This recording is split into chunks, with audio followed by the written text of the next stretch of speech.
Les directs se poursuivent depuis le Parc des Princes et le salon Your Future. On va faire naître des vocations, on va même parler de sujets parfois un peu pointus qui peuvent faire peur, qui peuvent paraître très très techniques, notamment si je vous dis quand la biologie rencontre le numérique.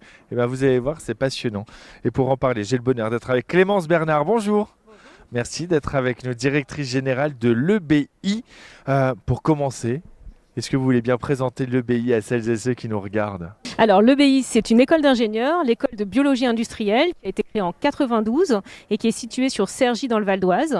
C'est une école à statut associatif et but non lucratif, si bien qu'on réinvestit toutes nos ressources dans le développement de notre campus, nos équipements, l'innovation pédagogique, le bien-être étudiant. Alors justement, on Oui. va rentrer un peu dans les détails, si vous le voulez bien, Clémence, pour justement nous évoquer un peu les différents cursus qu'on va retrouver au sein de l'école et les différents diplômes aussi. Alors, l'EBI a 4 diplômes, 2 masters spécialisés, mais je vais plutôt détailler les 2 autres. La première, c'est la formation pionnière à l'EBI, qui est la formation d'ingénieur, avec une prépa intégrée, si bien que les étudiants vont faire leurs 5 années d'études au sein de notre campus sur Cergy, notre campus unique, et on va les accompagner à partir d'un socle scientifique solide jusqu'à la découverte de toutes les filières.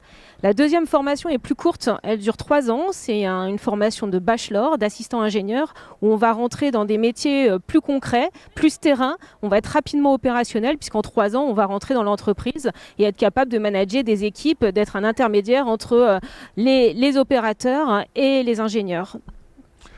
J'ai parlé tout à l'heure de biologie qui rencontre le numérique. C'est l'aspect numérique d'ailleurs qui est développé grandement à l'EBI. Pourquoi est-ce que c'est une dimension aussi importante dans cette école et quels sont les avantages de lier cet aspect à la biologie?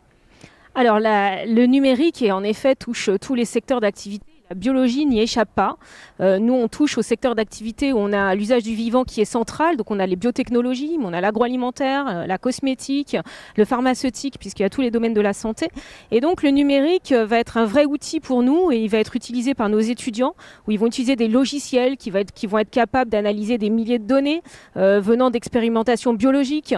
Par exemple, ils vont être capables comme ça de mieux comprendre le fonctionnement des cellules ou encore dans le domaine de la production, un autre exemple complètement différent, on va être capable de simuler, de modéliser les procédés de production avant de les mettre en œuvre et ainsi de réduire les erreurs et de garantir d'obtenir des produits plus sûrs, plus sains. Donc à l'EBI, en effet, les logiciels et le numérique est présent à peu près dans tous les métiers pour lesquels on les forme et on va développer cette compétence. On a ouvert un axe de compétences justement numériques, un département numérique pour accentuer notre formation sur ces domaines.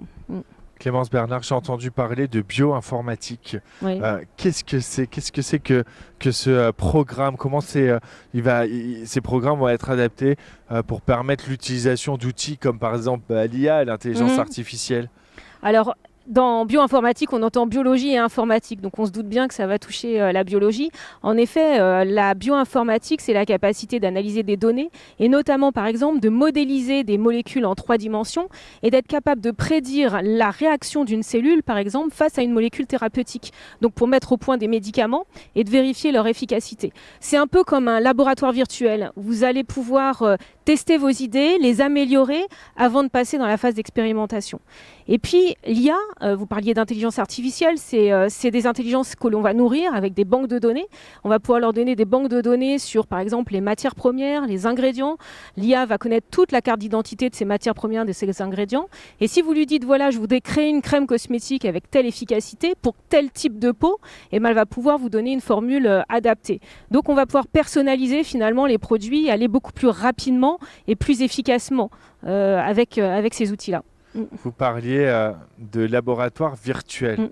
On va parler des vrais laboratoires parce que quand on parle de biologie, forcément, ça nécessite des infrastructures particulières. Est-ce que vous pouvez nous présenter, nous en dire un petit peu sur le campus et comment c'est organisé pour que les étudiants puissent travailler dans les meilleures conditions? Alors on a un campus en effet sur Cergy unique avec même une résidence étudiante, donc pour répondre aux meilleures conditions, au moins on leur propose un environnement complet pour leur épanouissement professionnel et personnel. Et puis on a un campus classique avec des salles de cours, des salles de projet, mais c'est surtout nos laboratoires. On a une unité propre de recherche avec 11 laboratoires dans lesquels les étudiants vont à la fois réaliser leurs études, mais aussi pouvoir faire de la recherche. Et ils vont pouvoir travailler sur des projets très concrets à côté des enseignants-chercheurs ou des projets concrets qui vont être commandés par des entreprises. Donc dans nos laboratoires, ça va de la culture cellulaire au procédé, à la formulation et même, du coup, le dernier né, à la bioinformatique, puisqu'on en parlait tout à l'heure. Donc c'est très vivant. Il y a des enseignants-chercheurs, des doctorants, des étudiants, des entreprises aussi au sein de nos laboratoires. C'est important de le préciser, je me permets de cette parenthèse, c'est que la biologie industrielle, c'est un secteur qui est très porteur. Il y a une forte demande. On parle de métiers en tension. Ça veut dire que quand on choisit votre école, le cursus, qu'on peut en plus s'y épanouir et être diplômé, c'est que derrière, on est assuré d'avoir du travail, qu'on va pouvoir s'épanouir et qu'on est attendu finalement par les entreprises de ces secteurs. C'est aussi important de faire passer ce message pour les parents et les jeunes qui nous regardent parce que parfois ça fait peur, biologie industrielle, et au contraire on peut s'y amuser en plus. Oui, on peut s'y amuser, tout à fait. Et puis c'est vraiment essayer de répondre à des défis comme mieux se soigner, créer de nouveaux produits de beauté, mais aussi améliorer les procédés, avoir des produits alimentaires plus sains. Donc c'est vraiment aussi répondre à des enjeux et sans oublier la partie écologie aussi et développement durable. C'est vraiment important. C'est l'avenir. Oui, c'est l'avenir. Non mais rien à voir avec la SVT quoi, de l'école. Non mais c'est important de faire passer ce message-là aussi pour les plus jeunes. Justement, si celles qui et ceux qui nous regardent ont envie d'en savoir plus, de rentrer en contact avec vous, comment ils peuvent s'y prendre ? Eh ben, je les invite à aller regarder notre site internet. Ils vont pouvoir avoir un peu plus de détails sur nos formations, ebi-edu.com. Et puis, ils vont pouvoir aussi venir nous voir. S'ils veulent nous rencontrer, ils auront tout le calendrier des soirées et des journées portes ouvertes. Les prochaines, c'est le 23 octobre et le 23 novembre. Donc, il faut retenir le nombre 23. Le nombre 23. Le rendez-vous est donné. En attendant, EBI est une des écoles partenaires de ce salon Your Future ici au Parc des Princes à Paris. Et donc, on peut venir vous rencontrer jusqu'à demain soir. Oui. Merci beaucoup Clémence Bernard, directrice générale de l'EBI. Merci d'avoir été avec nous, des sujets passionnants.